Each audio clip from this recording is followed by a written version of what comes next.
It's not coming. Just press that once again. HDM. Just press it inside.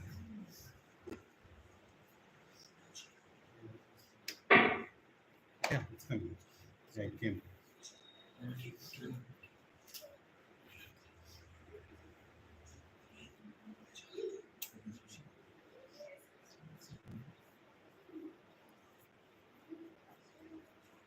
It's okay.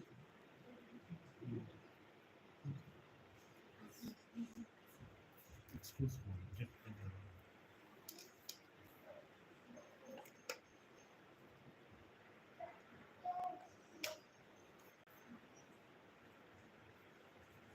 Hare Hare Krishna.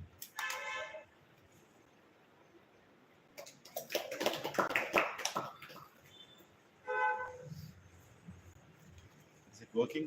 Come on. Hare Krishna, Can you Hare on? Krishna, Krishna Krishna, Hare Hare, Hare Rama, Hare Rama. Hare. Yeah. Actually.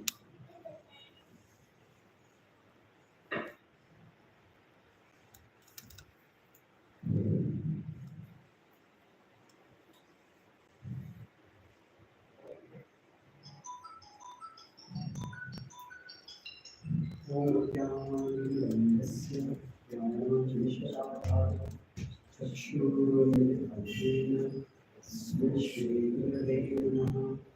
इमां विष्णुपादाय विष्णुकृष्णाय भूतले श्रीमते भक्तिवेदान्त स्वामिनिति नामिने। नमस्ते सरस्वती देवे गौरवाणी प्रचारे निर्विशेषशून्यवादी पाश्चात्यदेशकाले वंशाकल्पतरुभ्यश्च कृपासिन्धुभ्यैव च पतितानां पावनेभ्यो वैष्णवेभ्यो नमो नमः। जय श्री कृष्ण चैतन्य प्रभु नित्यानंद श्री अद्वैत गदाधर शिवासादि गौर भक्तवृंद। हरे Krishna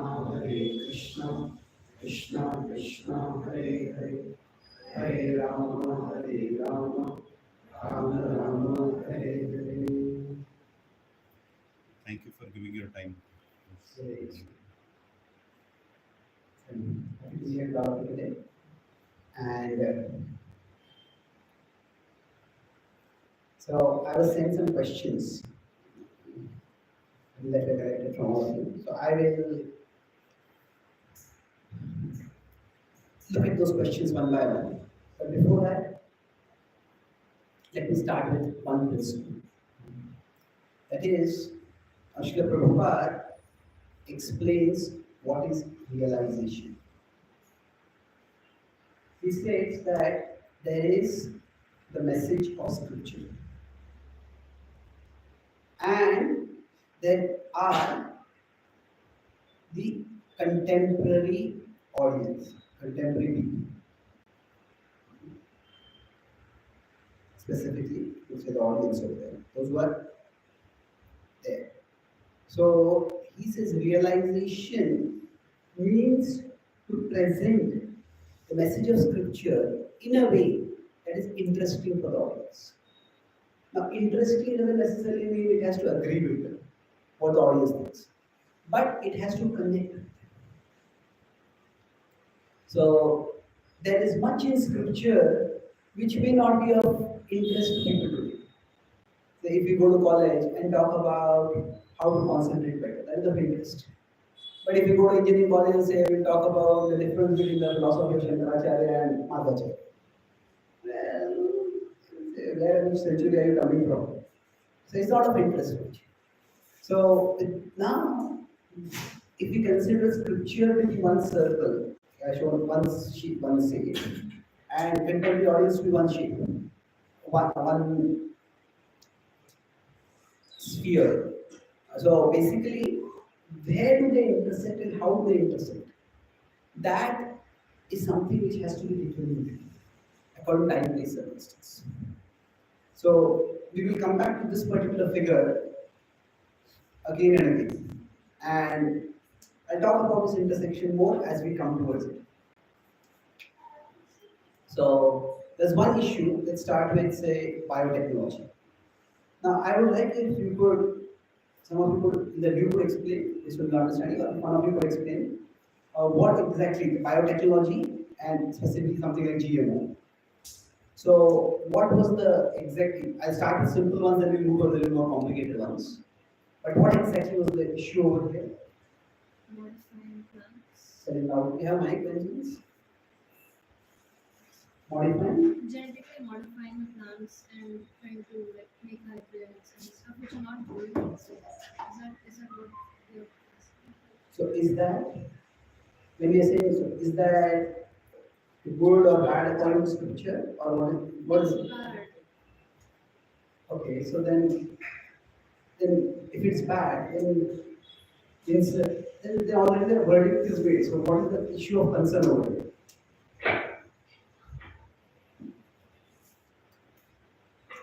These genetic modifications in the plants will pass down to humans because we consume them, right? So Okay. then that will change, that will create some, maybe people fear that it will create genetic variation in us. Yeah, okay. Like there was the No, US. so see, that two different things over here. That one is that is it bad? Yeah, even from a medical perspective, even from a scientific perspective, there are serious concerns about it. Now there may be some particular reasons, financial or logistical, because of which that may be still be done. But so why is this a issue of concern for somebody who is practicing Krishna consciousness? Is it that somebody who is that somebody in our movement is advocating that we should take this, and there is some confusion, should we use GMO or should we not use GMO? So I mean, what was the issue over here? In customer. Some You of can the sit on the chair, it will be comfortable. Yeah, yeah. It's going different battery.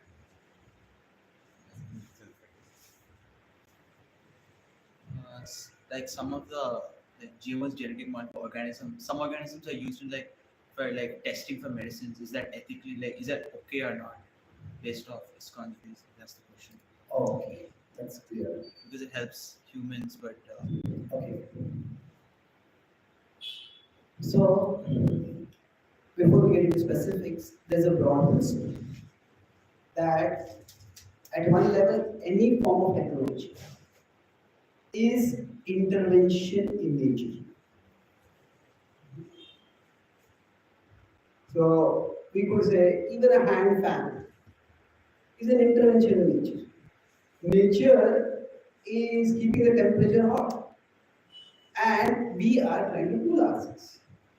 So when we are in freezing cold and we light a fire and go near the fire, you could say the technology of lighting a fire is also technology that's intervening in nature. So at one level, intervening with nature is vital for our survival. Although we can say nature ultimately triumphs and nobody survives. But if someone refuses to intervene with nature completely, then they can't survive for long. So basically there are two worldviews that with respect to when we look at nature, there are two worldviews. WB is worldview. So one is that nature is paradise, and we have made it into a hell. So the idea is this is the whole thesis of environmental activists. Oh, we have polluted the environment, we have made it so terrible, we have created so many problems. Now the opposite. So this is because of the green movement. Now, if we go into the history of science and history of technology, especially from the 17th, 18th century, what led to what is called as the scientific revolution in Europe, and that's spread out across the world. One of the ideas is that nature is health, and technology will make paradise. So The idea, for example, Francis Bacon is a well-known pioneer of scientific method. One of his quotes is knowledge is power. It's a very widely used quote, but at the same time, the context in which he originally made that quote is not very well known. His idea was that nature is dangerous. Nature can be deadly. So traditionally, nature was envisioned to be like a mother. But he said nature is less like a nurturing mother and more like an evil stepmother. So, like in the Cinderella story, she had this evil stepmother. So, nature is like an evil stepmother. And technology is like our warfare by which we can curb this evil stepmother. So, the more knowledge we have, especially scientific knowledge applied to the technology, the more we will be able to fight against the vagaries of nature, the whimsical violence that comes up in nature. So most of modernity bought into that mold. And the idea was that through technology, we will make ourselves more comfortable. And that has been successful to some extent. We certainly live more at least at physical level, far more comfortably than what say people 200 years ago or 500 years ago used to do. We don't have to compare with Satyuga or something like that. That is just beyond any historical scope analysis for us right now. However, what has happened is technology, while making certain things comfortable for us, has had many unintended consequences. And over time, it does seem as if those unintended consequences may outweigh its benefits. Very few people want to turn back the clock and leave technology entirely. But there are serious concerns about it. Now, if we consider the Gita's teaching, the Gita says this world is Dukha.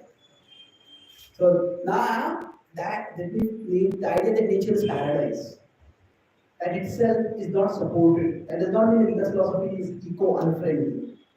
But the idea is that the presumption we can live in environment consciousness and try to live eco-friendly. But we don't have to necessarily buy into the idea that nature originally is paradise and we originate there. That basically the critical understanding is life is tough. With or without technology, life is going to be tough. And one reason, so now the toughness of life, the difficulties in life can come from two broad sources: natural sources and human causes. So natural causes and human causes. That means that just by the way we live in the world, just by living in the world, we are all going to grow old, we are going to get diseased. So there's some amount of suffering, maybe shortage will come, scarcity will come, floods, rains, droughts will be there. So life is tough. There are problems which come by natural causes. But along with that, it is our behavior also can contribute to problems. So it means that human actions can also be a cause of us. So here the idea of the Gita is natural causes learn to tolerate. Human causes learn to transform. So that means that see we all will become old, will get sick one day as a part of the aging process. But we could eat unhealthy foods and we'll become sicker faster. Or we could eat healthy food and have healthy lifestyle and we would not become sick that fast. So this is a broad principle. Now, when we say natural causes, tolerate them. Exactly where do we differentiate between natural causes and human causes? So that is difficult to say. So for example, I'll give three different examples. Say we could say that I'm wearing glasses now. I use crutches. So I have polio in my leg, my eyes are weak. So using crutches is a technology. But you can say it is some kind of technology. So if I have polio, should I just live the way nature has made me and not try to counter it? Not necessarily. If we can't, if our eyes have become deficient for whatever reason, does that mean we should not use glasses? Is that intervention in nature? You could say it's intervention in nature, but it is helpful for us to function, and therefore that intervention is fine. So now we could, these are very simple and basic. We don't even think about these as technology because our technology has advanced so much that we don't even think about it. But these are technology. So when you talk about intervention in nature, is intervention in nature good or bad? That's the issue we are taking. And then we come to GMO specifically. So we can take multiple examples. So first is glasses. Now nobody will consider it bad. It's good. Now if we move forward, somebody could take a case that we are taking glasses, using silica to produce glass, and that is causing disruption in the environment. But the cost will say is so small, and the benefit is so much more that it should be used. Now, if we consider something like a defibrillator, does anyone know what's a defibrillator? Sorry? You have not seen the advent note for defibrillator in airports and other places. Okay, defibrillator is basically a device which delivers shock to the heart. That when somebody has got a heart attack, they can be revived. You might have seen movies, somebody got a heart attack and they put something, the person's body jumps up and down. So the idea is that we are trying to send an electric current into the body. I'm simplifying it. But basically, we are trying to send activation to the body to kickstart the heart. The heart has stopped pumping because of heart attack. To get to start. Now this was not available maybe 100 years ago. 50 years ago, it was not very easy to available. Now somebody's got a heart attack, and if we have a defibrillator, should we use it or not? Now it's something now we say, okay, maybe the person got a heart attack meant that person was supposed to die. Well, if you take it that way, you can say anybody gets a disease. Maybe that disease is the cause of their death. Why take a medicine? So defibrillator, use it. It's perfectly okay. It's medically good. So now we may say that okay, but the time of death is determined by destiny. And you got a heart attack, that means you are going to die. But not necessarily. Sometimes people get heart attack, and even without any medical attention, they survive. So just because a heart attack occurs doesn't mean that they're going to die. They are meant to die. So where does the intervention into nature become problematic? So we could talk about it from two perspectives. The technology can have physical, or the use of technology, it has physical effects, it has psychological effects. By the way, at the physical level, there can be benefits and there can be harms. So for example, if you use cars and planes, the benefits is we can move faster all around. But the harms are there's pollution. Now at a psychological level also, the benefits or harms, they will not be talked about immediately. Now if you consider social media, that's technology. Now at a psychological level, you could say benefits is that there's connection. And we all stay connected with each other and we can call each other, we can inform each other. But as harms, we could say there is addiction. We could get hooked on it. So now it is according to time and place circumstance that the harms and the benefits will have to be weighed. And based on that, a decision has to be made. So now when we talk about scripture and Krishna consciousness, so Krishna consciousness, at least in terms of what it is, Krishna consciousness is not simply following scripture. Krishna consciousness, the essence of it is being conscious of Krishna. And yes, scriptures offer us resources to be conscious of Krishna. But we live in times very different from, say, the times 5,000 years ago or thousands of years ago when the Mahabharata or the Bhagavatam was spoken.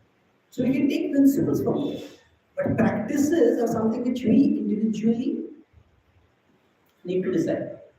So within every tradition, if you consider a tradition, now within a tradition, there are conservatives and there are liberals. In every tradition, this will be there. So when I use the word tradition, it doesn't even have to mean a spiritual tradition. If you consider something as simple as the English language. Now in English, there are something called prescriptivists and descriptivists. Say, how do we study English? Prescriptivists say, this is how English has been written. This is how the words have been used. This is the meaning of the word. And this is how it should be used. So for example, there are rules of grammar, don't fill infinitive, don't end a sentence with a preposition. We all learned about this in school. And now everybody does violate those rules in day-to-day practice. So descriptivists say that actually language should be, studying language should be describing how the language is used. So I'm going on a theoretical tutorial, but I will address many of the questions that I want to know. I'll finish this in 4-5 minutes. So now who is right? If you say only prescriptivists, so English language we have, the conservative are the prescriptivists. Prescriptivists are those who say, this is how English should be spoken. This is how we should be speaking. But there are descriptivists also. So the descriptivists, you can say, are more liberal. So if only descriptivists are there, the problem would be that different people might use words with different meanings and there will be no standard left. If any word can mean anything, whatever we decide it means, then language will become very difficult. Communication will become very difficult. On the other hand, there are prescriptives. So for example, now in the English language, words like karma, yoga, dharma, many such words have come in. So if we insist each other translating these words, finding equal translation is very difficult. So language cannot stay because it's the same. Because the word keeps changing. Language is meant to describe the word. And as the word changes, the language also needs to change. So Greek and Latin were languages which were highly prescriptivist. And the result was, especially Latin, it's extinct now. Now to some extent, in between, say something like from the 4th, 5th century onwards, till around 18th century onwards, Sanskrit became highly prescriptivist. And that's why, although Sanskrit is not considered dead language, it's not a very common language. If it becomes too prescriptive, then it becomes disconnected with the people. Now, one of the reasons why English has spread across the world, you can say Chinese is spoken more than English, and that is true. But Chinese language has not spread across many ethnicities. English has. Now we can say it is because of colonialization, and there is some truth to that. But it's also true that English was not totally prescriptive. English kept adapting words from various languages. So the idea is that in every tradition, so if you consider the tradition here, and then I'll repeat this the contemporary word here. So contemporary word. So now there is what we consider a living tradition. The living tradition could be, say for example, the Gaudiya Vaishnava tradition. ISKCON is a current living expression of the Gaudiya Vaishnava tradition. So that's a living tradition, right? Now the living tradition needs to stay connected with the past and it needs to stay connected with the present. So conservatives generally are concerned about maintaining the connection with the past. And liberals are concerned about maintaining the connection with the present. And both are required. If there are only conservatives in a movement, then the movement will soon become a museum exhibit. Oh, those people at those times used to live like this, eat like this, talk like this, believe like this. It just becomes like an artifact or a fossil. On the other hand, there are only liberals in the movement.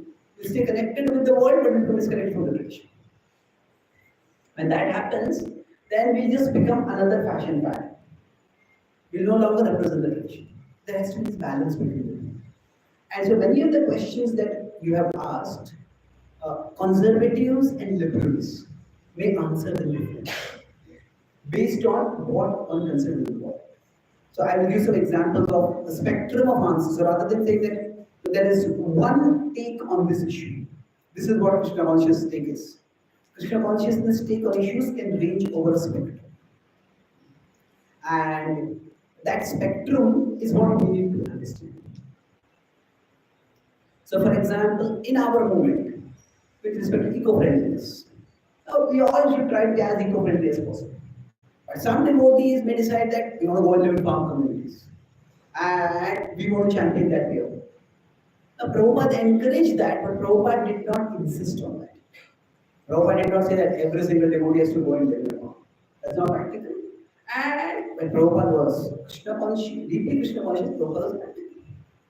So, now some devotees may say, okay, we will live in the cities. This is where the centers of influence. This is where influence people will raise people's consciousness.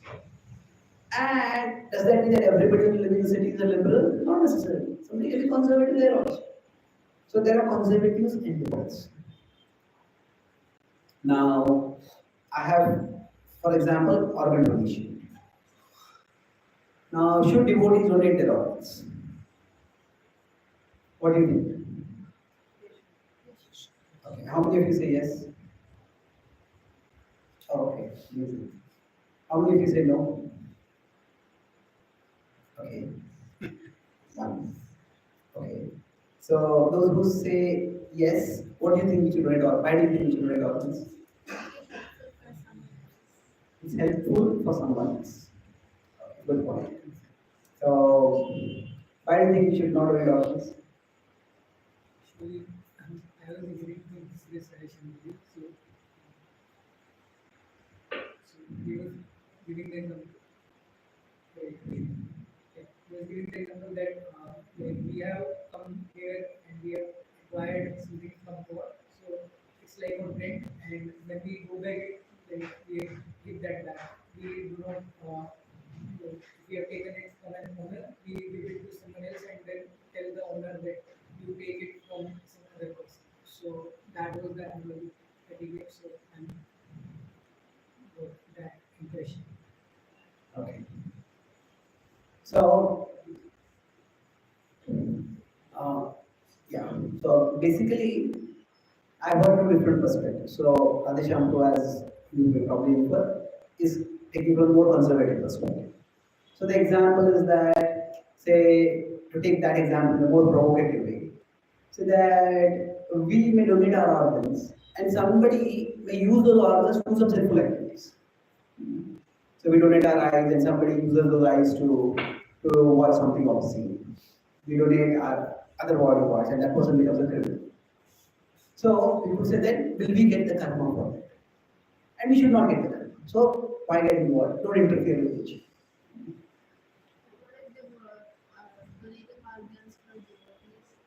Yeah, so that's where it comes in. Then devotees are good people, so we should do that. But then what happens? I was persuaded by this logic still till I started going abroad. 2014 I started going abroad. And to any outsider, this seems extremely self-serving. That means you will take from society, but you will not give back to society. That means a devotee will take organ from another devotee, a devotee will give organ to another devotee, a devotee will take organs from an organ bank also. But you will not give anything back. So it sounds very self-serving. Now, that is one way of doing it. So basically, in our Shastras, when you have to decide what is right and wrong, there are three parameters to consider. One is the content of what we are doing. The second is the consequence of what we are doing. And the third is the intent behind what we are doing. So what am I doing? Why am I doing? And what is the result of it? So now, in this case, Many times conservatives focus on the consequence, not necessarily. But in this case, some people focus on the consequence. So the consequence can be somebody will misuse that.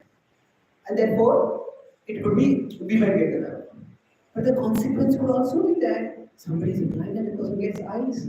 That person is able to live more fully. And that person may come to a temple and interact with the deity and become a devotee. So the consequence, if you consider, it can be positive, it can be negative. We don't know. Now, in terms of content, if we consider, now this action at one level is an act of charity, isn't it? Now, if you consider, okay, it's our body is given to us by God. But then we can say, even the wealth that we have is given to us by God. So then, we do give the wealth in charity. Gita says, Yajna, Dana, Tapa. These are two dharmic activities. And Gita doesn't say you have to give dan only to devotional causes.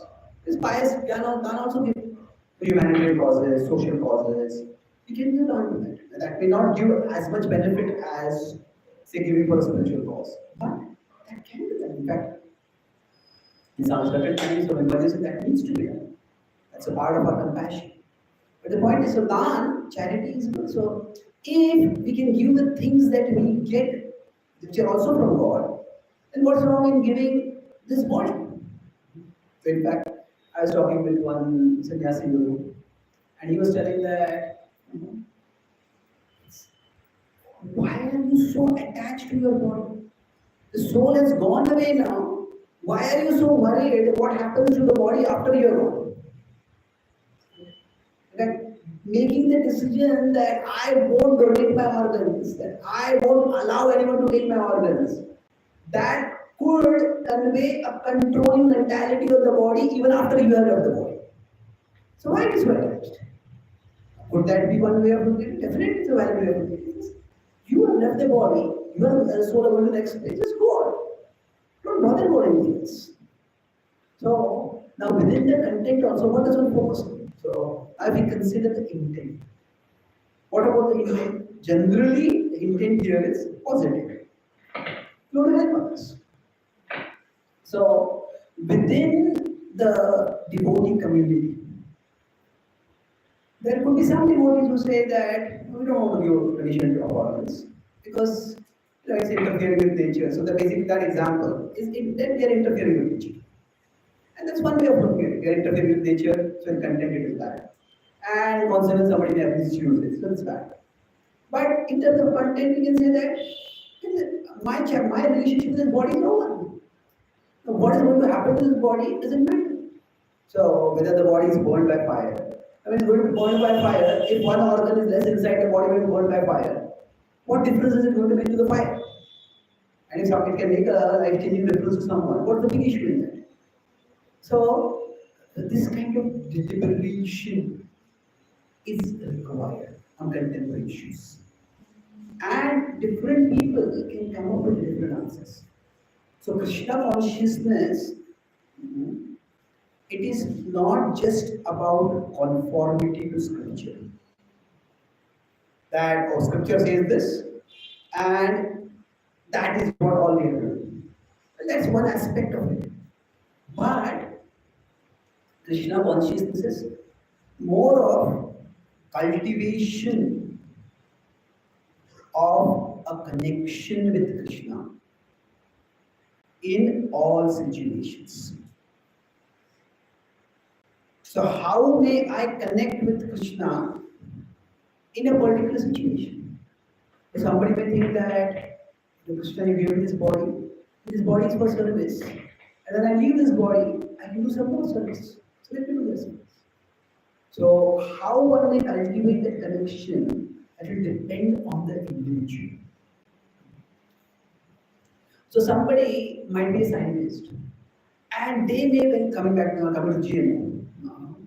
At least originally the promise of why we try to genetically modify grains and other things, at least the aim or the promise was that we could increase production. That's one reason. And if we increase production, then that will help remove starvation. Like some scientists actually did research with that. And if some scientists continue doing research for that. Okay, now we have found out that GMO has this kind of problems. So we do this to solve it. Then is that a bad thing? Or can we say that scientists are doing a bad thing? So rather than now, many devotees may prefer organic food, and that's perfectly fine. You want to live more naturally. But to label an entire industry as necessarily bad, it may be bad. It's entirely possible. But there are certain things. So some devotee, some person before becoming a devotee, has made a career in the field of GMO. Does that devotee have to give up that career for practicing bhakti? No, it is not breaking the regulations. That devotee may well come up with means by which to make it less harmful. You can try to counter the harms with that. So there are nuances in these particular situations. And so coming specifically to animal testing. So there's one devotee I went to Columbus. He said that he's into a field of medical research where animal testing is unavoidable. And so he said, this was my dream, now I want to practice bhakti. I don't want to do the animal testing. What do I do? I don't want to do, my dream was to do medical research. So I gave my dream. I told him, what drives you in this dream? He says, I want to help humanity. I want to help. I want to help. I want to preserve life. So I said, what do you think can you do about this? He said that, and I'm thinking that maybe the harms here, they are outweighed by the benefits that will come eventually. So I do some animal testing right now, but eventually, whatever benefit I can do to society, so I should do that. And he said, yes, that's one way of looking at it. Krishna says in the Bhagavad Gita, Sarvaramai doshena dhuminam. Every endeavor is covered by fault. No activity in this world is completely without. So now individuals may have to again decide how much benefit and how much harm. And I suggested to him, no, have you decided a specific area of research you're doing? He said, no. Then maybe you can consider that after you get your degree, you can explore the field of like non-invasive testing. There's a whole field where we try to find out how we can test medicines without testing them on animals. So now, how exactly that? That's a more technical field. But that has been done. He says, that's a good idea, explore. So just a few months ago that we wrote project, now he's completed his PhD, he's focusing on that particular area. It's very promising. So there's a lot of consciousness of the kind of pain we are causing. So that is good. There is an evil in the world. And we are trying to counter the evil. Now, how many of you think you born in college?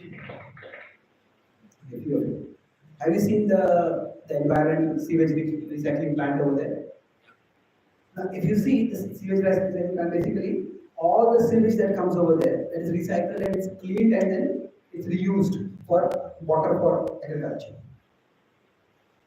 So now actually how it is done, there is a whole complex array of stones and there are different substances put in different layers. It's very complicated. Now you can say that such a complicated arrangement is never going to come in nature. So to be eco-friendly, you have to interfere with nature, isn't it? To create a whole arrangement by which water can be purified. The sewage water, the water from our toilets, our places, or in the bathrooms, they can be purified. We need some intervention. But the thing is, it certainly requires something which will practically never occur in nature. We have to consciously use our intelligence to do it. But the effect is good over it. And making that kind of arrangement, it may have some initial starting cost, but after that, there's no harmful effects from it.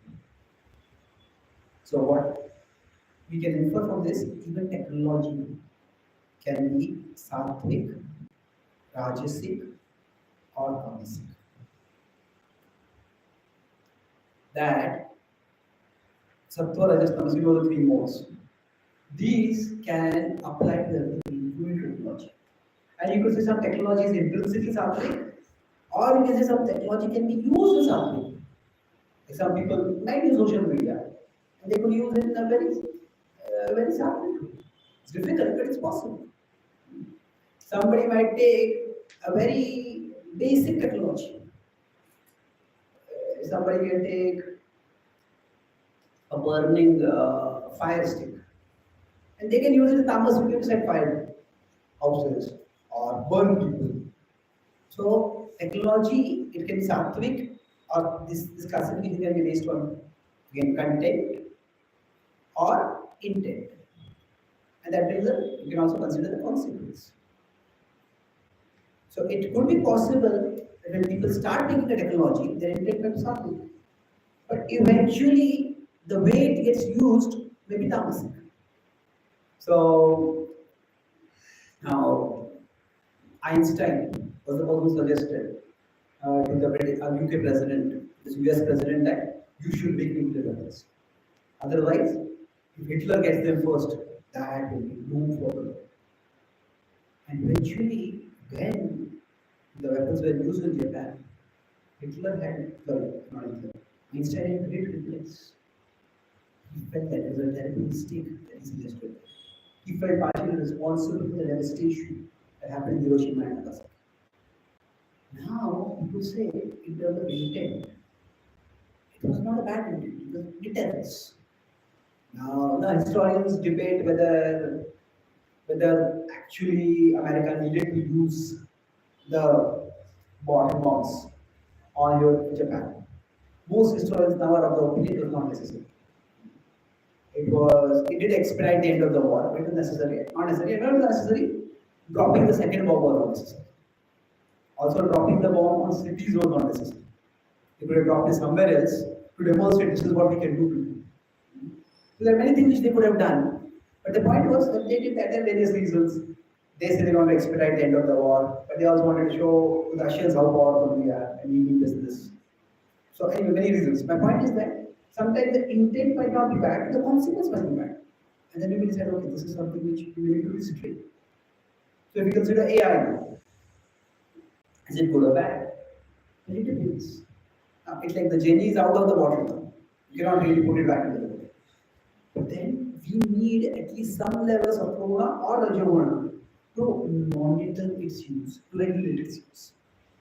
So this is the broad principle. Any questions about this till now? So this will be GMO, and that's rather than asking a specific answer, is there a spectrum over which we can function? Yeah. I have, while living in US, uh, I had seen people, kids getting autism. And in our satsang also, one child got autism, and the parents came in. That was the first time I heard about GM. I never heard that term, even those staying in US. First time I heard where the parents, they came and I asked what happened. He said autistic. I didn't even know what is the meaning of autism, frankly. And then when they told me this is because of some GMO foods that we are very much avoiding it, then I started doing some research. Little bit of research, not like research as a research. Then one other incident happened when I was going in a plane and they give peanut packets. There is Southwest Airlines there. They give a peanut packet and I like those peanuts for some reason. And they gave the packet and before even we just opened, the flight was still like going up, not totally settled. A big beam came, like a sound from the pilot. Don't open the peanut packet. Someone had a been that. Yeah, I didn't understand what's going on. It was like almost like plane is falling down. And then they told someone in the plane has peanut allergy, don't open. And when I further understood, genetically modified peanuts have gone to a point where the people have become so allergic that some people are even choking to death. Now, this has caused frankly, a little bit of bias. That is it needed to go to that point and create that, and it is affecting some people, but even some matters. That's what I wanted to ask. So, can you go into GMO a bit more? See, with respect to research into GMO, there is definitely some research which seems to support the idea that GMO leads to various kinds of diseases, including autism. But that research is not has not yet mainstream acceptance. And even cancer, for example, I think the word is iatrogenic or something like that. Diseases that have no main cause, no known cause. So everybody comes up with their own theories about why these diseases are coming. Mhm. So, for example, I've heard another theory that vaccines are the cause of autism. And some parents, for example, are utterly against giving any vaccination, and they will go to any extremes to that for that purpose. So now it's entirely possible that this is completely true, and the GMO industry is suppressing the research. Like that. That's why like the smoking tobacco industry had to suppress the research about harms of it. Now it is also possible that it could be alarmistic.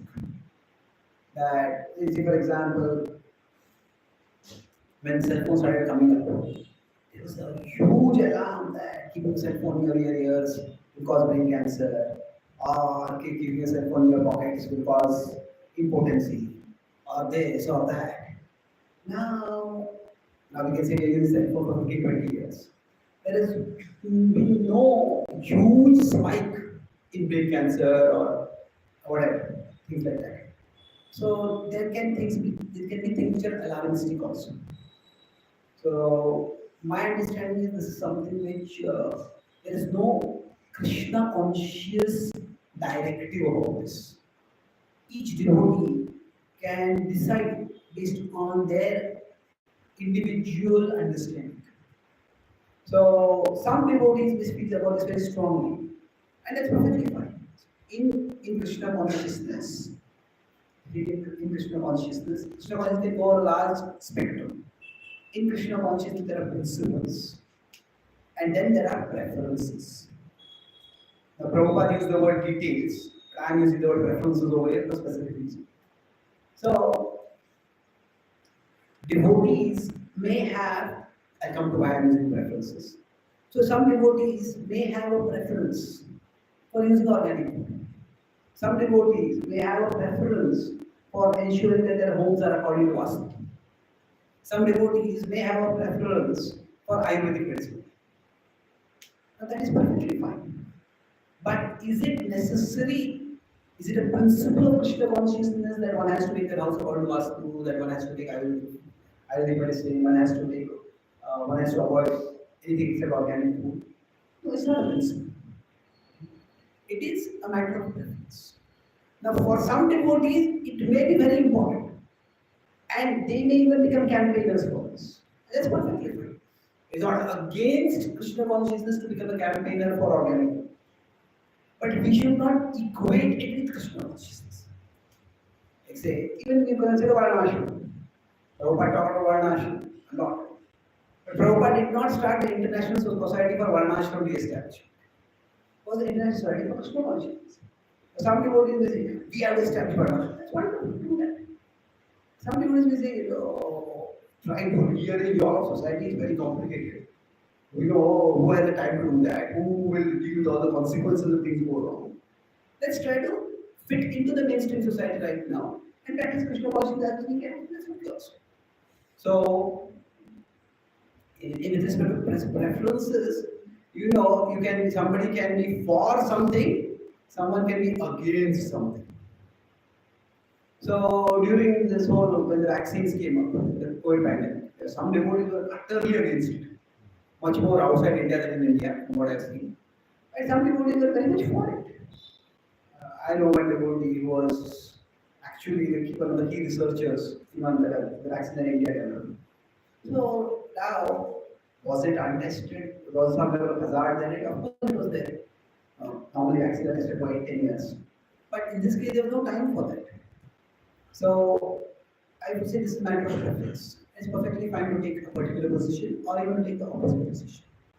The problem would be if somebody starts saying this is the only way to Krishna consciousness, then it becomes a problem. Any other questions or comments? Yes, please.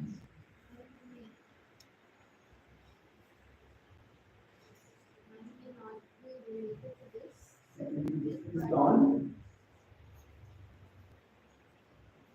Maybe it's Mine may not be related to this, but a devotee who is living in an urban area for a long period of time and practicing Krishna consciousness and following other rules and regulations, and compared with the devotee who is living in Vrindavan and a very spiritual life and practicing Krishna consciousness there, will their consciousness differ? Will their spiritual benefits also differ? Is there a difference in both? okay. Will say in urban or emotional place where preference? I would say yes and no. See, yes, in the sense we could say obviously being in the emotional place is better. But the nature of this world is there will always be distractions. So in a urban place, a place like a city, the distractions will clearly be seen to be mundane. No, okay, there is this movie theater, there is this discotheque, there is this park, there are all these things. We know those are mundane. And if somebody is serious about Krishna consciousness, it'll be very clear. This is Maya, this is Krishna. Now, in a devotional place, there can be many distractions that seem devotional but are pseudo devotional. So there could be people who seem to be devotees, but they may have deviant philosophies. They may have ulterior motives for practicing Dharma. Now that's of course possible in cities also. But that is a place where a lot of people go, and Vrindavan is also a place of business. If you go to Loi Bazaar, it's as commercial as any place in the city. Of course, the paraphernalia sold over there is devotional, but the atmosphere there, it doesn't really necessarily feel devotional. At least it didn't feel to me. I don't know what it is. And so the thing is that there are people who might be there just for business purposes. There might also be people who are there for deceiving yourself. His Holiness Lilananda Maharaj once told that Vrindavan is the place of devotion and the place of deviation.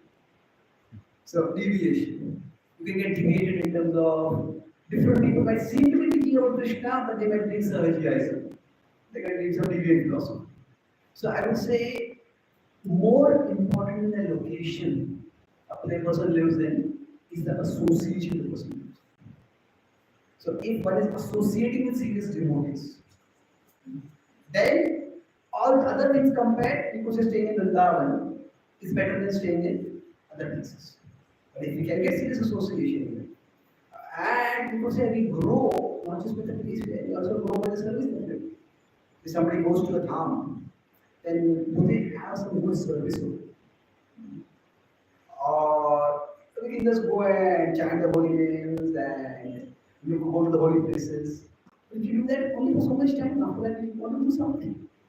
So there are other factors to consider.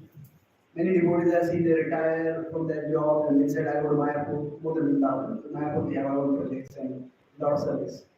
But sometimes if there is no service, then they just get lost. They hear this gossip about this person, they hear that about that person, they hear this philosophy, oh, let me try this out, let me try that out. So it depends. So I think something which is natural or emotional, or something which is more urban and seemingly mundane. When we are weighing the two, we cannot, in science it's called as the unifactor analysis. And in Sankhya, put the word for it, एक this is not described. एक वस्तु न्याय in the words. When you consider only one factor while taking decisions, so that is not considered very healthy. So we need to consider multiple factors while taking decisions. So I'll take a couple of other questions. So one of the key things will be, okay, let me do one thing. Let's look at the questions and then we can decide which ones to take. You have the questions with you?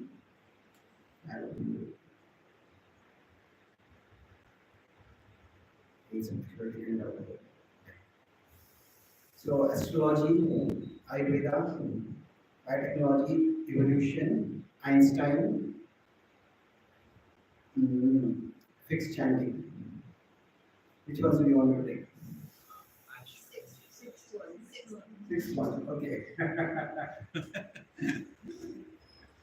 Okay, so again, that could be answered from conservative perspective, liberal perspective. So from a conservative perspective, to say it's very important. So the yoga dharma should be chanted. This is the core principle of it. From the liberal perspective, is more concerned with connection with contemplation. So I've seen devotees who say that when we are growing up, especially this is more from parents' perspective, but also from children's perspective, that every child when they grow up, they go to marriage, they are going to take their own decisions. And that time parents are not going to control. So the most important thing in Krishna consciousness when growing up is that we should have happy memories about Krishna consciousness. So the primary memory is, oh, I was supposed to sit down and chant something around and I didn't want to, and I was already feel guilty about it because I couldn't chant. And then that becomes our defining memory when we grow up. Then that will make us averse to Krishna consciousness even if we have other reasons to stay connected to Krishna consciousness.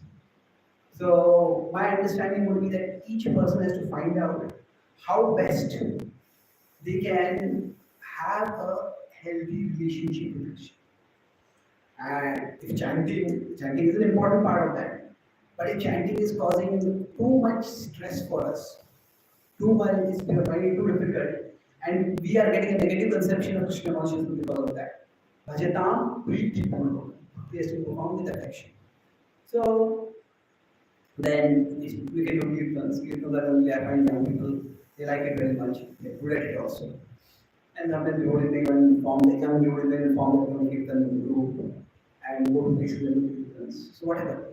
So I'll say that it's important, but it should not become the hope. It should not define our relationship with Krishna.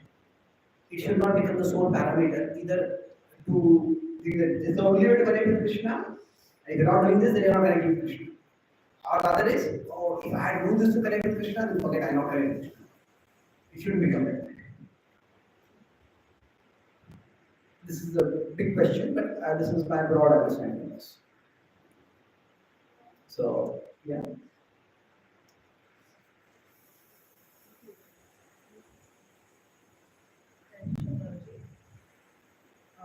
So when it comes to kirtans, right?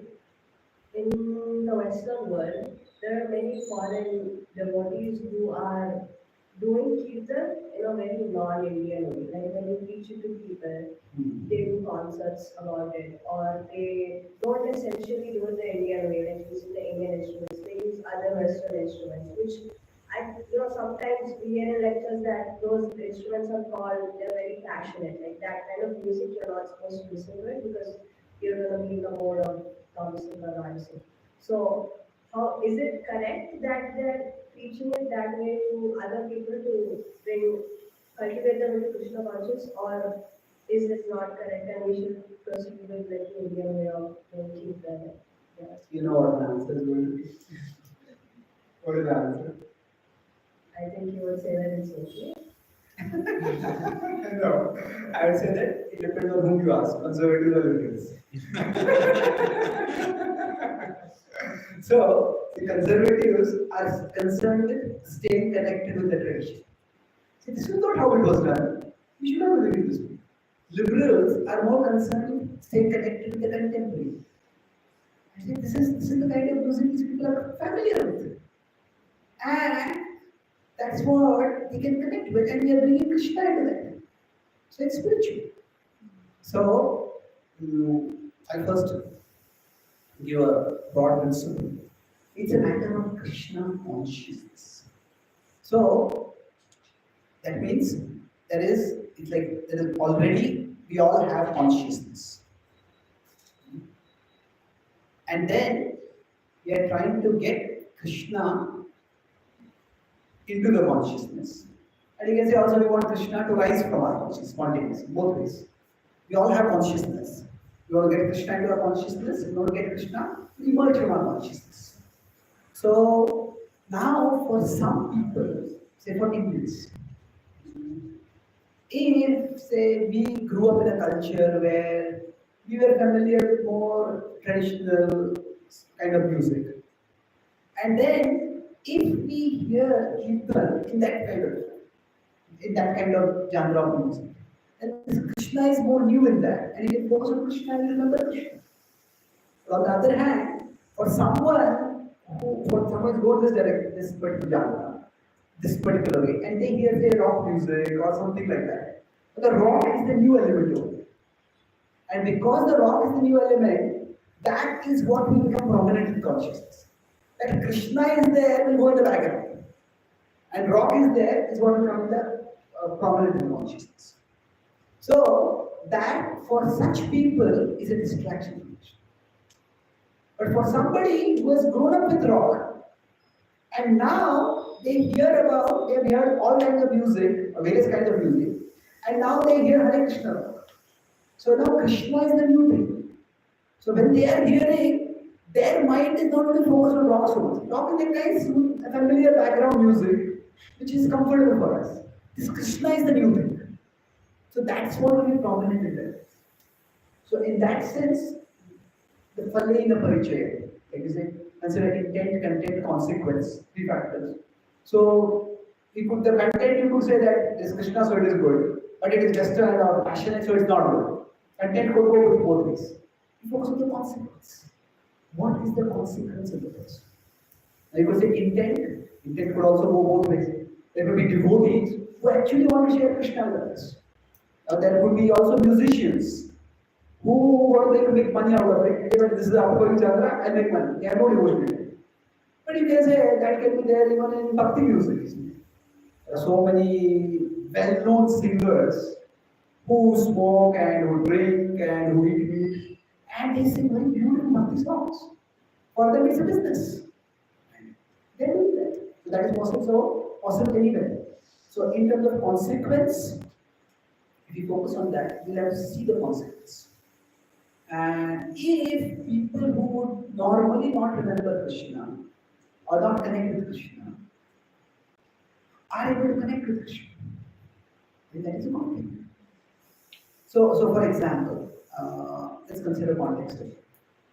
That say if somebody has some interest in music and they come to Bhakti, and if they think to become a devotee, not only I have to learn these particular songs, but I also have to learn all these instruments. Only they can practice it. Then they think, what about the instrument that I learned? What about the instrument in the genre of music that I'm familiar with? Do I have to give it all up? So, no, you don't have to necessarily do that. So it depends on what is anukul, what is favorable for a person and what is pratikul for us. So based on that, I think it's both every individual will have to decide that, and every leader of a particular yatra or a particular group will have to decide that. For the audience, that for the people who are there in my group, so this is favorable, this is unfavorable. Now it could be that decision which is made by a group leader may work for the majority of the people, may not work for some people. And those people need to find their own space. But there's a lot which will require discretion.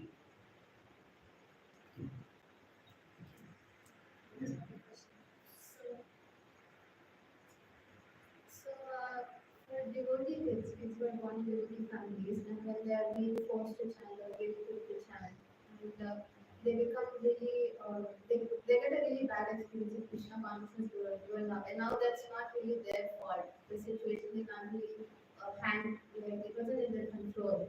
So when they grow up, they reject this Krishna conscious philosophy, which is so beautiful. They become bereft of this beautiful path.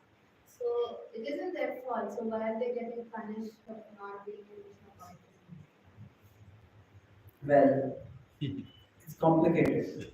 It can happen that way that somebody comes first time to a temple and maybe they are following some other spiritual path, and they ask the speaker, and the speaker condemns that particular path or that particular teacher, and they go away. And they might have come to some other speaker, and that speaker might have a little more conciliatory understanding, and they might have moved forward. So now, why did that happen? This you could say is unfortunate. So to some extent, we we need to evaluate our experiences. And we have to, we have our experience, but we also have our intentions. So, okay, if my intelligence, I understand this is good, my experience of this has been bad, maybe I need to give it another try. So hopefully some children were like this, they may meet kids or youth of their age later on, and they're simply interested in bhakti. And they are practicing, you could say, a different version of bhakti, which is not so hardline, but you will find it comfortable to practice over there. So this is the this is the danger in anyone trying to share Krishna Bhakti. Maybe their parents were very well intentioned. The parents only thought that we want to do good for our children. But then that's sometimes it happens. No. Good intentions are pleasing to Krishna always.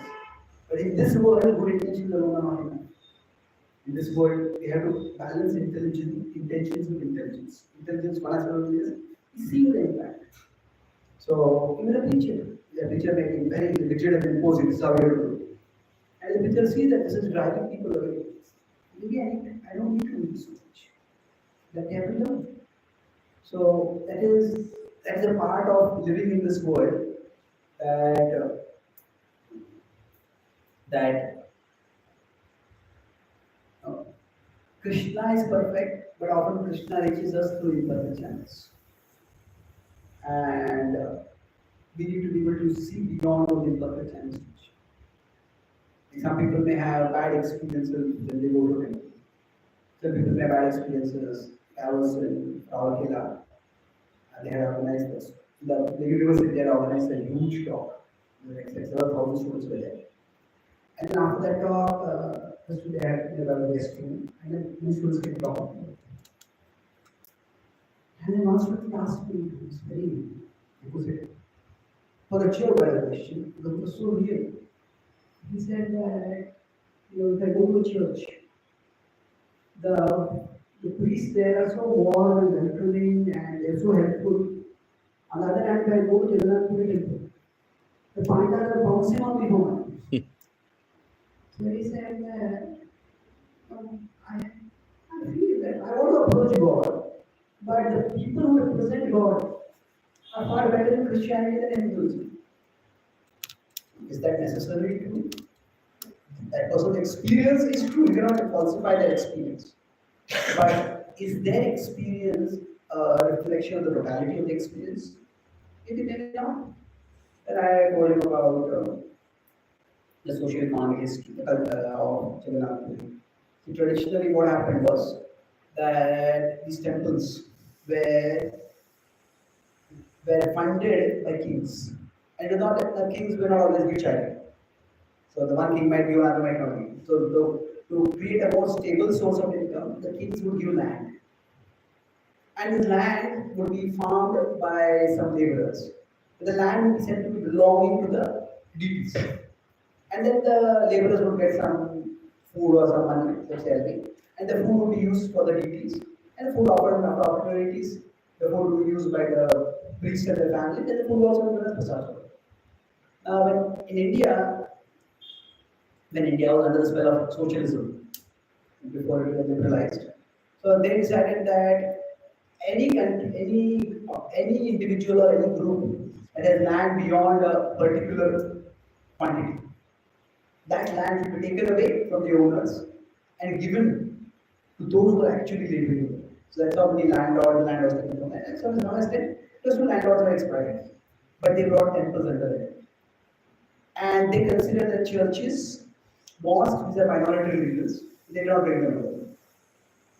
So what happens is that these priests, they have been priests for many generations, and suddenly their source of livelihood was taken away. And now, unless society or the broader religious community makes some arrangement for their livelihood, they are doing this. It's what they are doing is not good. We need to look at this. Now, as contrasted with Christianity, there are many Christian missionaries who have been very dedicated to Christ.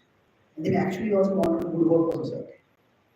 But many of them are generously funded. And they get funds from America, from the West region. And there it's considered almost a very noble activity to find missionary work in these dark, uncivilized countries and help these people come to see the light of Christ. So they don't have any financial anxiety, and they're courteous and they're polite. So you need to look beyond that immediate context to a lot of pictures. So everybody gets bad experiences. If they meet someone who gives them a better experience or who helps them see their particular negative experience in a bigger context, then that may help. So interest in Krishna consciousness simply dependent on mercy, or is there something you can do to get that interest? Well, both. Certainly there's an element of mercy, but we can use our intentions. And we understand that something is important. If we understand that something is important, then we can find within that what is it that interests me. So it can also, interest can also be aroused. You could say that, see, this is the circle of bhakti. You can say bhakti is our ultimate interests. It is our, this is what we will deliver our soul from this world. And then we have our immediate interests. So, ideally speaking, both the individual and the guide could be the institution, the guide could be the parents, the guide could be the teachers, both need to work together to find this intersection. So, where do my current interests intersect with my identity? So, for somebody it may be music, for somebody it may be painting, for somebody it may be cooking, for somebody it may be like politics. For me, primarily it's language. I love to play with words. I try to do that in open context. So we all need to find the intersection. And then from that, our interest will become more directed towards. In fact, that was one of the principles of Varnashram. The idea of the four Varnas is not simply social division. It is that people have natural interests and abilities, guna and karma. That refers to interest and ability. People have natural interests and abilities, and society could be constructed in such a way that people have professions which are aligned with their natural interests and abilities. And that's very good for society, that's very good for the individuals. That same principle you can try to apply with bhakti also. Very good questions. Thanks, Krishna. Prabhuji, Prabhuji, I saw on YouTube there's a clip of Amamira Prabhuji speaking about the stock market and that Prabhuji said it was considered as gambling. And whereas when I asked my Prabhuji, he told it is not You considered. asked who? Me. Yeah, okay. Then, is it considered gambling or not gambling to invest in stock market? See, it's difficult because stock market is such a big thing. It's not one thing. So now, rather than focusing on activities, the activities are important, no doubt. But the underlying principle is important. There's one devotee, I was in America, and he is like an anti-sugar campaign. There's much research which shows that sugar is quite addictive. And he says, if you want to follow the principle of intoxication, now far more intoxicant than tea and coffee is sugar. So he said, we should include no sugar as a regulatory principle. Now, Regulative principle. that should be, like you said, no intoxicants. So we should say we should include within the list of intoxicants sugar.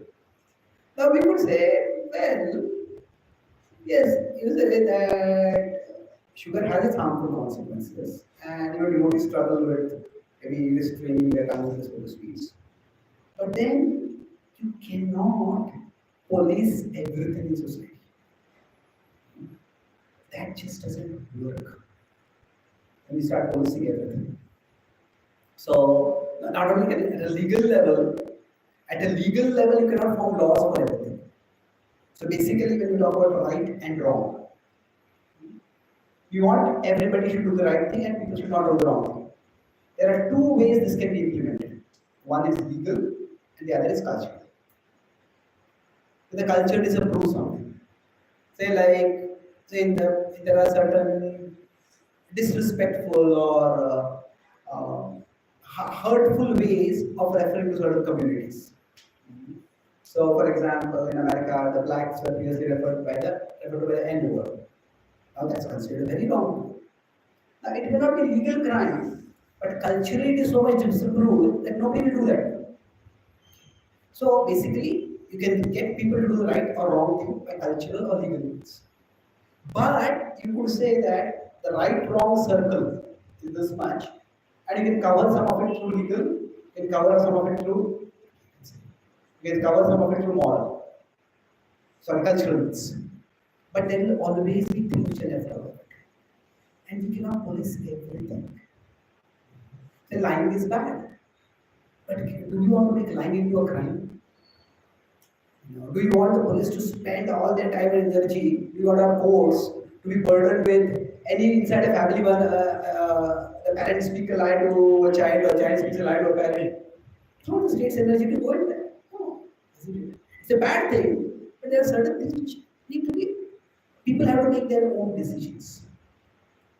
So, as sugar will be like that. Now, in stock markets, see, there is basic investing in stocks for a long term. There is no way that can be considered gambling. That's something similar to investment in a bank, maybe more interest rate. So, my understanding is rather than fixating on the particular activity, gambling, we focus on the principle. The underlying principle is greed. And what is the problem with greed? Greed leads to obsession with money. Everybody needs money and everybody like to have more. That's fair enough. But it's one thing to seek more money, it's another thing to be completely obsessed with it. Be constantly fixated, distracted, worried, right? So if somebody is getting into stocks in a way where that's what they're thinking 24 hours a day, then that is definitely unhealthy. But if somebody is investing in stocks, more from a long term perspective, they're not every moment they are worrying what is the stock price, one hour, stock price, 1 hour. Of course, we have to be concerned if you invested, something that we don't want to withdraw. But that's not a constant fixation. Then that's okay. Now, I know even there are devotees who are stockbrokers. So now devotees, that's their job. Do they have to give up that job? No. They gain expertise enough and they learn how to invest in stocks. So the important thing is that how much is it becoming a distraction in my Krishna consciousness. So there is a letter of the law and then the spirit of the law. The spirit of the law is that this is a distraction in Krishna consciousness. The letter is, okay, this particular activity is a distraction. Now there can be always, there is the letter of the law and there is the spirit of the law. Now what will happen is that with these two, there are two different things. But it can happen that these two intersect, but these two not intersect. Sometimes somebody may follow the letter of the law, but will completely losing the spirit. Now somebody may follow the spirit of the law and may not stick to the letter of the law. So ideally speaking, we want to be here. And these two are in our tradition called as Niyamagraha. Now, Niyamagraha, there can be two meanings of it. Niyam Agraha. One just rejects the rule and say, I'm following the spirit, I don't need to follow the rule. But and Niyamagraha, where somebody insists on following the rule but neglects the spirit. So you want to find the balance between it. So maybe we'll take one or two more questions. You want to say? Do those questions. Yeah, let's look at those questions. Which ones do you want to do? Cow products and again that. Okay, cow product, yeah. Yeah, the second question. Okay. We do you think? Okay, so Ayurveda completely true. Is there a mass high to India? Okay. So I talked about principles and preferences. So Ayurveda is a preference. Now some devotees may champion Ayurveda.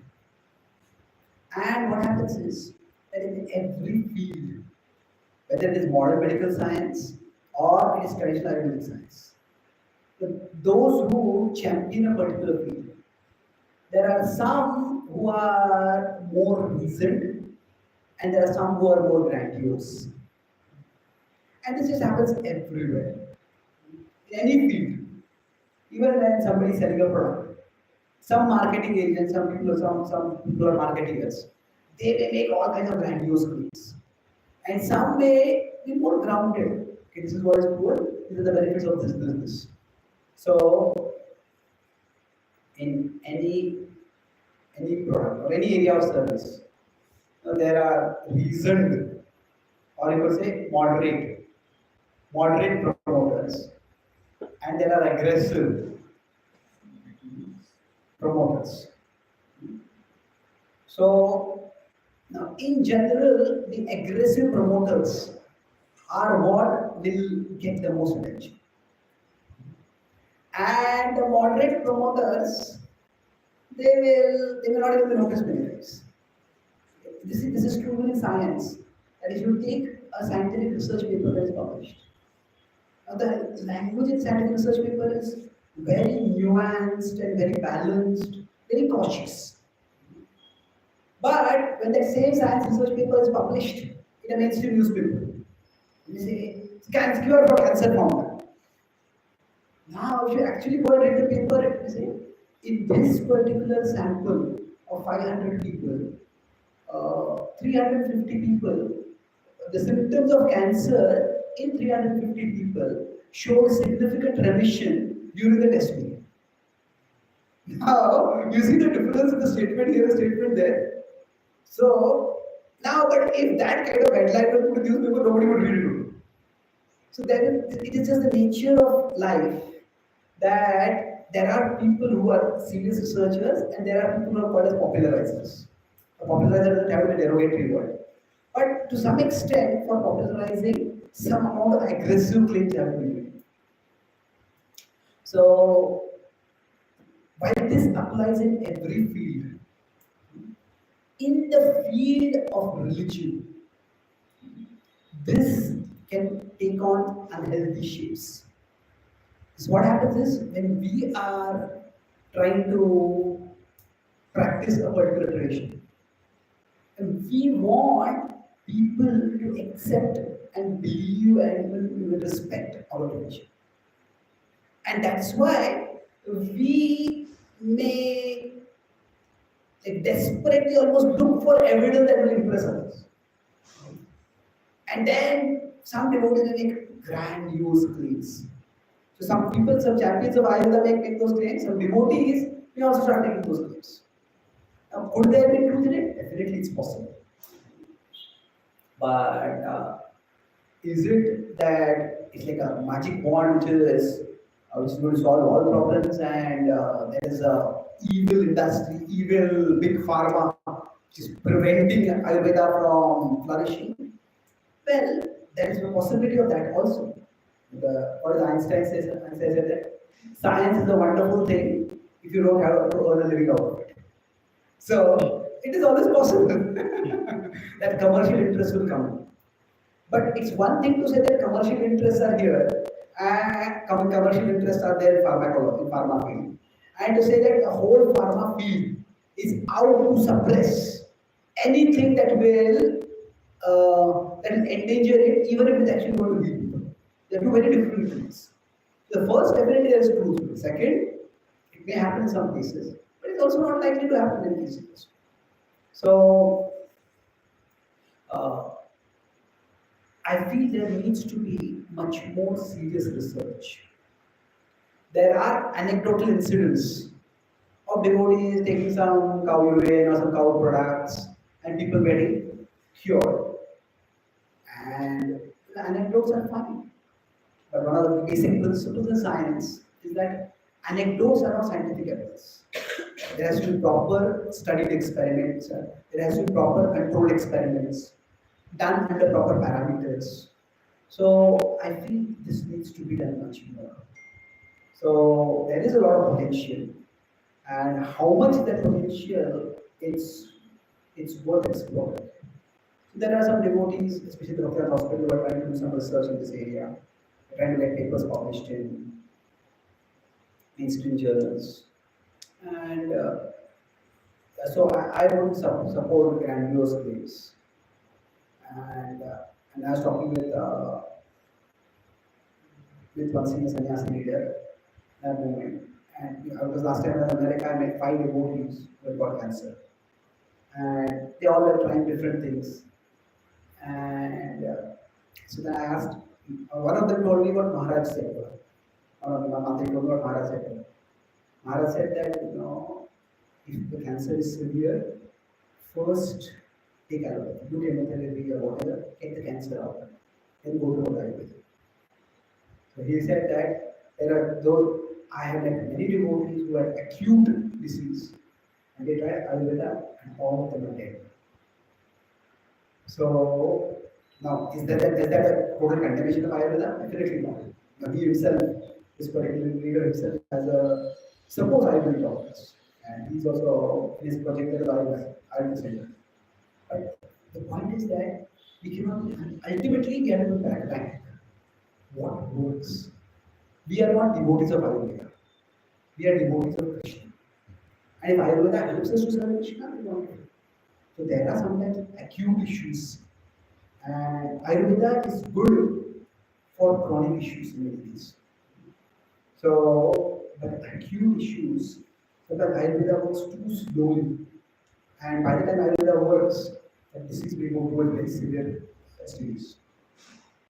So this is not a condemnation of Ayurveda, nor is it a recognition of Ayurveda.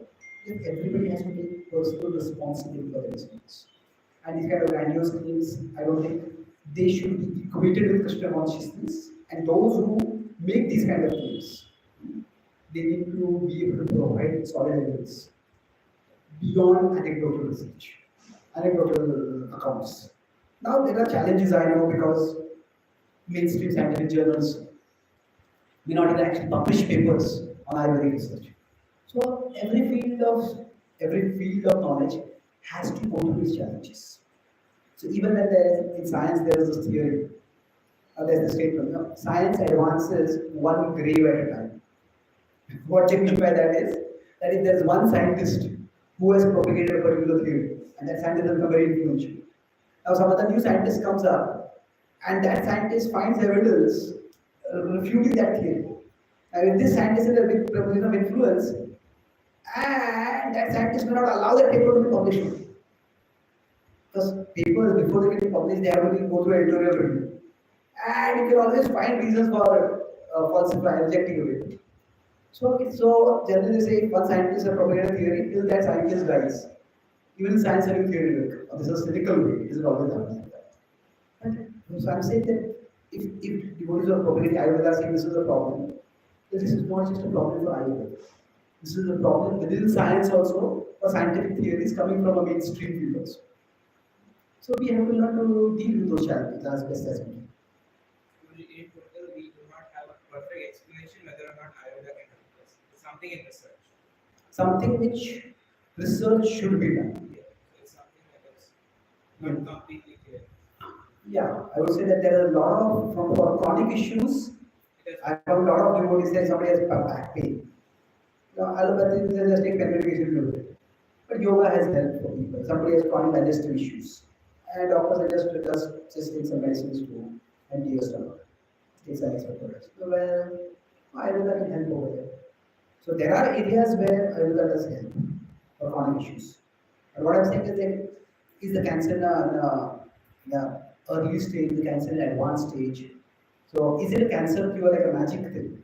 Almost like a magic wand. Well, I would say definitely not. Right. Yeah. I just have one question also in that regard. This may not be directly Ayurveda, but for example, our ancestors used charcoal and neem stick for brushing their teeth. And they did that for long, long time. It was not like every other 1 year a new ad came that use this neem stick or this charcoal. It was always the same charcoal and neem stick. And then the Britishers came and they said, "You people are, illiterate. You are putting charcoal in your mouth, and all that will tell you something better." Then from a tooth powder to toothpaste. Now, toothpaste in my own last 25 years of my from teenage till now, I have seen Colgate or any company coming up with a toothpaste which was white, then it became yellow, then it became black, and now they're clearly putting it is charcoal in it, right? And now they say there is neem in it, neem stick, right? So, what I'm trying to tell Prabhuji is Ayurveda as a principle has always been there with us in everything. And I'm not saying science as a driving factor to bring these products, but modernization or whatever you call is rejecting what was so naturally being used with a new covering or a package, and then you're going back to the same thing and still not agreeing that what you did was wrong. In the what we used to follow, like when we used to get fever, simple thing: take a wet cloth, keep it, we should throw it. I mean, put the water out. Or when you have cold, gargle with few elements from the kitchen. There was no medical shop mostly, and that also worked for people. And in those days also people died with not much treatment. Now also people are dying with not much treatment. I mean, different kinds of treatment not working. People are dying with fatty liver. People are dying with so many liver diseases now. In those days, liver diseases were not there, but something like brain hemorrhage happened. People died because there was nothing to do. Now there is something else that I'm saying. Rejecting the past in the name of Ayurveda or rejecting any treatment which is natural, which our grandmothers knew as a small thing, and now we saying that the modern ways is good, but modern ways again we see that they're going back and saying, why don't you use the past? It kind of creating a confusion in this generation, and it's very difficult to explain them that you should also believe that, and you know what I mean. See, broadly speaking, Is that okay? so how it works is that there can be romanticization when we look at the past. Oh, in the past, everything was wonderful. That's one extreme. Well, everything was not wonderful. For example, one thing which you can definitely say is infant mortality. Now, if somebody can argue and say, no, abortion is there, can't want infant mortality. But that's a different thing. It's a completely different thing. Infant mortality is where a woman wants to have a child, carries her through the period. Child is born, the child dies after that. Even we have Gachibowli. She had 9 children before she had the 9 they survived. So that is definitely decreased. And modern medicine has played a role in that. So to say everything in the past was good, that is extreme. Now the other is, so many times people who are traditionalists, they can go towards romanticization. But then there is demonization. Oh, people in the past were all useless. They're all so foolish. And those who are champions of modernity, you can say those are modernists, they can demonize the past. Our attitude should be utilization. So utilization is basically what we call as Saragari, essentialists. So we as essentialists, we utilize. If there's something from the past, we can look at it and we use it. I would say we can have the same approach even towards modernity. There are some people who may romanticize modernity. That's what again they are the modernists. Traditionalists may demonize modernity. But Prabhupada used technology. So our principle should be utilization. And yes, naturally we should be exploring that direction. But so is a lot of traditional wisdom neglected or rejected or downplayed because of glamorization of modernity? Definitely. But does that mean that modern scientific research has no benefits? I wouldn't say that. Yes, there is mild fever, there is mild cough, cold. There is traditional cures do work, and uh, there are serious versions of the storm diseases where sticking to traditional cures can actually aggravate the disease, and you need to look at a specialist. I was in UK. I met one devotee. The devotee is specializing in non-pharmacological treatments. Non-pharmacological treatments. That means treatments for common diseases without using any medicines. Pharmacology is like pharmacy is there, pharmacology is there. So pharmacy is where medicines are sold. Pharmacology is the whole field about how medicines are made, how they are distributed, and so the whole study of medicines. So non-pharmacology, and that's a field within mainstream science itself, or mainstream education system. So then the scope for that also. So again, my understanding is Sattvic Rajasic Tamasic. So a Sattvic attitude would be to be used. So my understanding would be essentialists are Sattvic. But those are Rajasic, they start romanticizing something. Those are Tamasic, their whole life becomes centered on demonizing something. This is the problem, this is the problem, this is the problem. This is the solution, this is the solution, this is the solution. No, it is not that simple. So again, what I said, Eka Vastu Nyaya. That Eka Vastu Nyaya is Ayurveda is wonderful or Ayurveda is dreadful. You consider multiple factors and Ayurveda is more advanced understanding. So I think it's already 1.5 hours. Is there any pressing question that has not been addressed? Okay.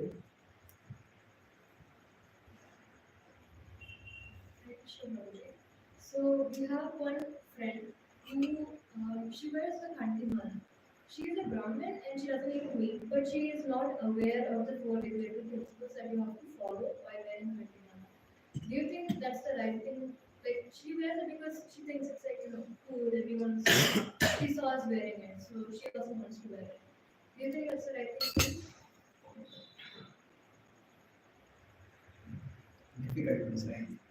Again, first of all, we are not into policy people. So we can only recommend. See, there is again you look at intent, content, consequence.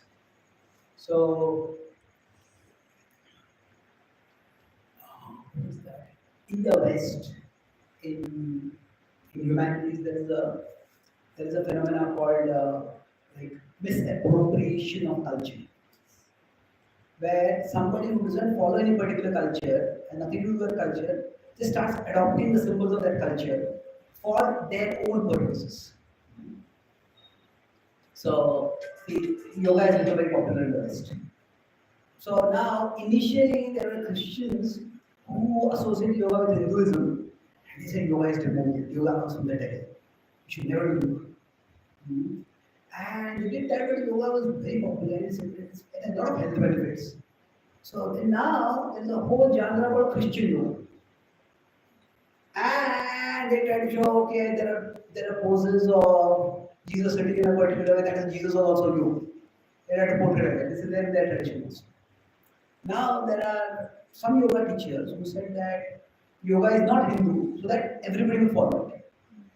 But there are some Hindus who are saying that, so in the West, what is happening is yoga is being adopted. And you say yoga is not Hindu, then what is Hinduism?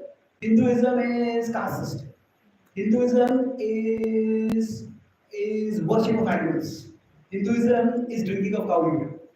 So like all the bad things, all the things which seem irrational, Hinduism gets associated with that. And all the good things, I say this is not Hinduism.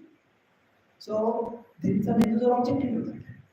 So basically, how much do culture, the question, bigger question over here is, how much do certain cultural icons, cultural symbols, cultural objects, how much do they belong to a particular tradition? And how much can they be adopted by people who do not adopt that tradition? That's the question. So Kantimala, it is, we don't have a copyright of Kantimala, that means nobody who unless follows our standards, they are not getting. So we can't, that's why I started by saying we can't police that. So what can we do? Well, we can only tell people And if people want to be a part of this tradition, then this is how they can be. Now you may see that I see, especially the Western youth, uh, their Kantimala is more fashionable than some necklaces. Isn't it? It's more like a fashion object than like a traditional devotional symbol. So now is that good? Well, it's their life, it's their choice. You can't really police these things. So I think the fact that people want to adopt something traditional itself is good. The problem happen if say for example somebody wears a Vaishnav tilak. His Kantimala is also not as prominent as a tilak. If somebody wears tilak and does some criminal activities, and or say a criminal gang takes tilak as their symbol, as one of their identifiers. You know, oh, this looks cool. We'll also wear this. We have an armband and we have this, and then we wear this also. Then we would have serious concerns about it, isn't it? Because the problem is again, it's a matter of consciousness. So we can talk about the consciousness of that person. We can talk about the consciousness of those who interact with that person, and we can talk about the consciousness of the followers of the tradition, the three stakeholders. of it. So in the public mind, we don't want tilak as a symbol to become associated with criminals. See, in the West, the swastik has become associated with Hitler and Nazism. Although Hitler actually twisted the swastik slightly, so he didn't want swastik, he wanted a swastik forever, inauspicious forever.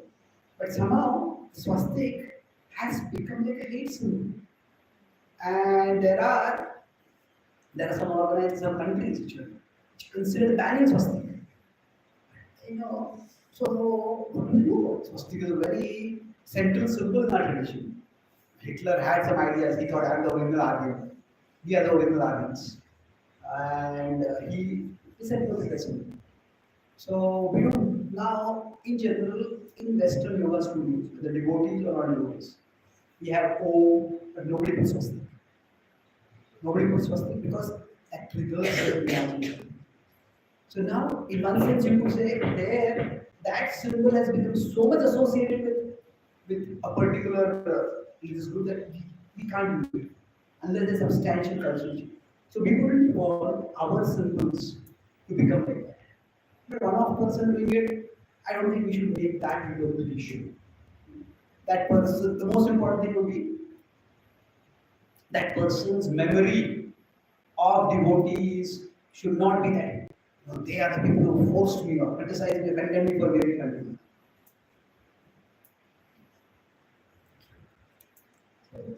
One more question.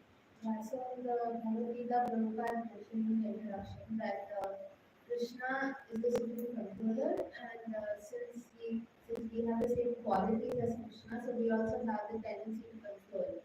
But in devotional life, we are told to be a das and we have to be a servitor. But isn't it completely impossible to completely remove the tendency to control since it is embedded in us and it's a quality that Krishna has? That's very true. Definitely.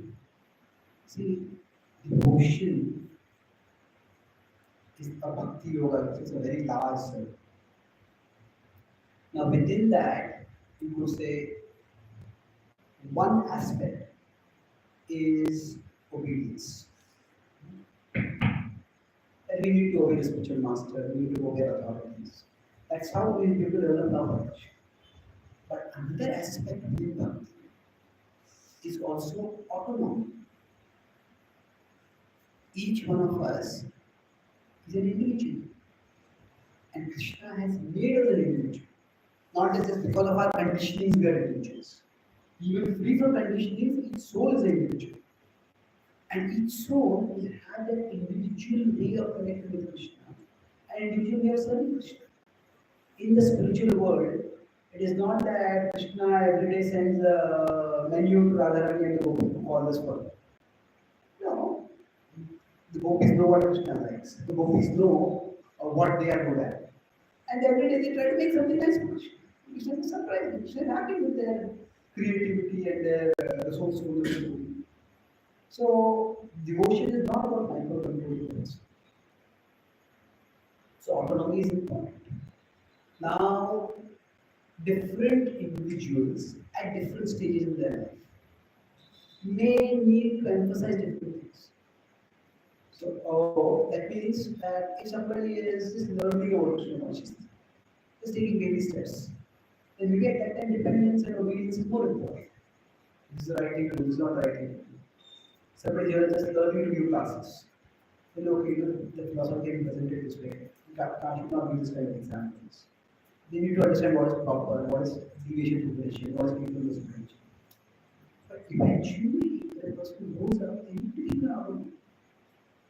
So, both aspects are very much there. And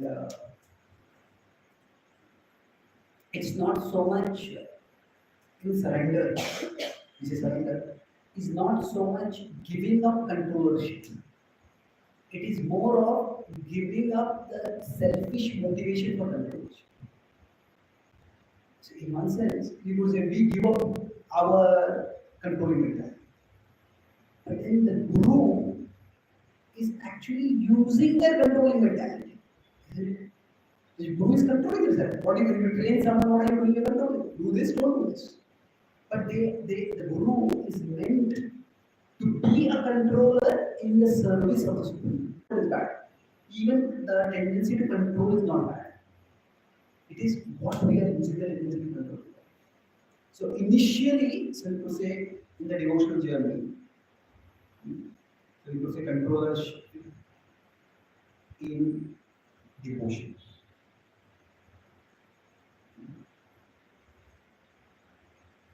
In the devotion, initially we focus on discipline. So if you consider, this is the controlling mentality. Now within the controlling mentality, there might be some selfish motivations or selfish aggrandizement. So by discipline, what happens is there is purification. Now, purification means that our motivations get purified. And then after that, when the motivations have become more of service or contribution, that is what a person is primarily driven by. Then at that time the focus should be on autonomy. Not only on autonomy, actually that person may be given control also. Like what does the disciple do? Disciples use control of their life to the guru. So it's not a controlling mentality. It is what we are using to control.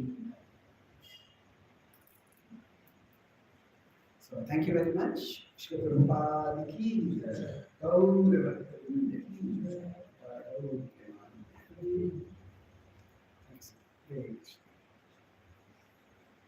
Thank you. Thank you, Prabhuji. Was it useful today's discussion? Yeah. So you can make more questions that you, whenever you have any uncomfortable situation, you give them. Actually, I was not mentally sitting here, but you have a controlling mentality. controlling mentality. That is a problem. Controlling for serving Krishna. So my wife says that I have controlling mentality. I do have. So actually, this session was to bridge the gap between parents' intent and children's consequence. Yeah, that's the right word. Yeah, frankly. Because I'm not trying to justify any wrong behavior or wrong situation that might have happened between you and your parents. That's not the point.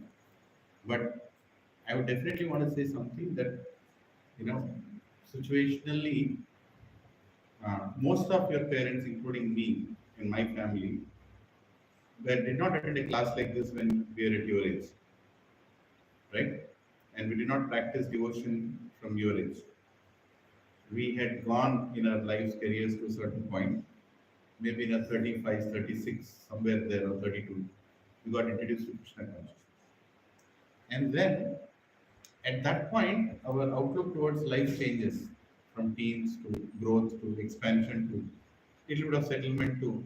And then when we were introduced to Krishna consciousness, we wanted to quickly imbibe it because we felt something's wrong we did in the past. And because we did those wrong things, unknowingly also, we being your parents want to be more protective that you don't do those things even knowingly or unknowingly. And as a result of that, sometimes because we don't know how to explain, again, as I said, I'm not justifying, sometimes some answers may not be as explanatory or as justifying or not justifying, as pleasing, Satisfactory. satisfactory. And sometimes because we feel we have a right on you, right is again can be termed in a very negative way, but because we feel that we are responsible for you, right? We sometimes just push it across. Just do it.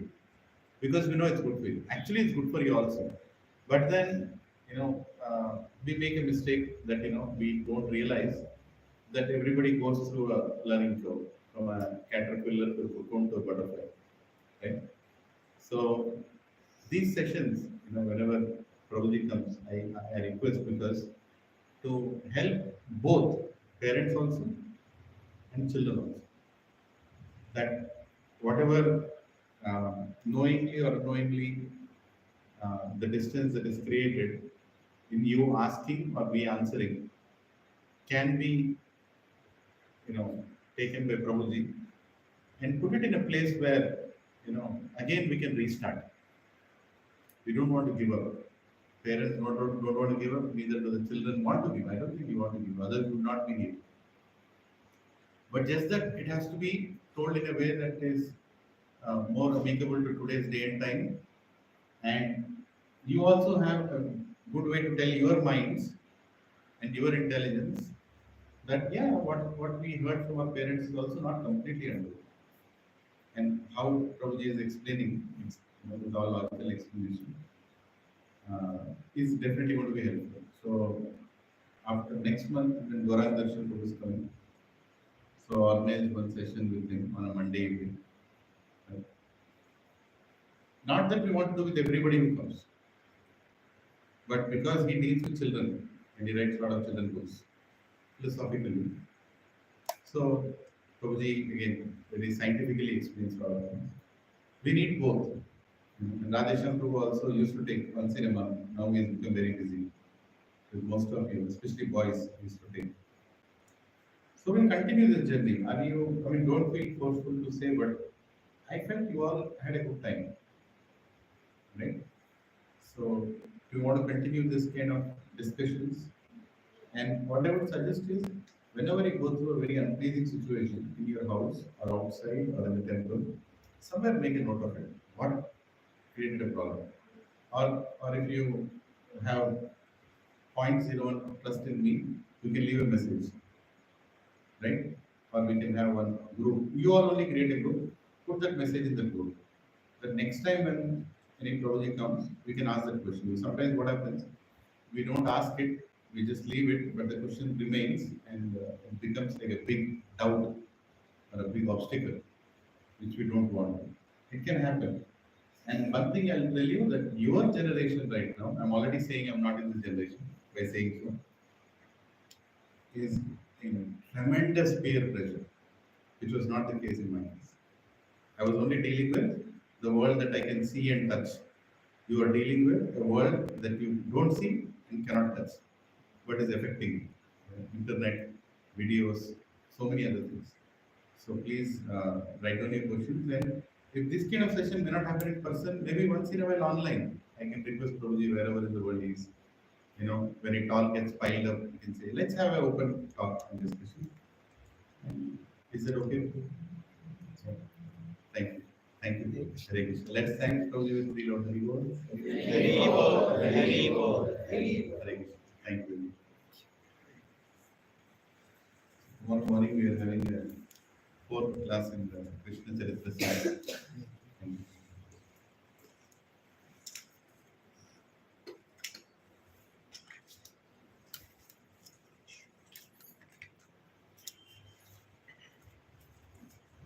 As she said,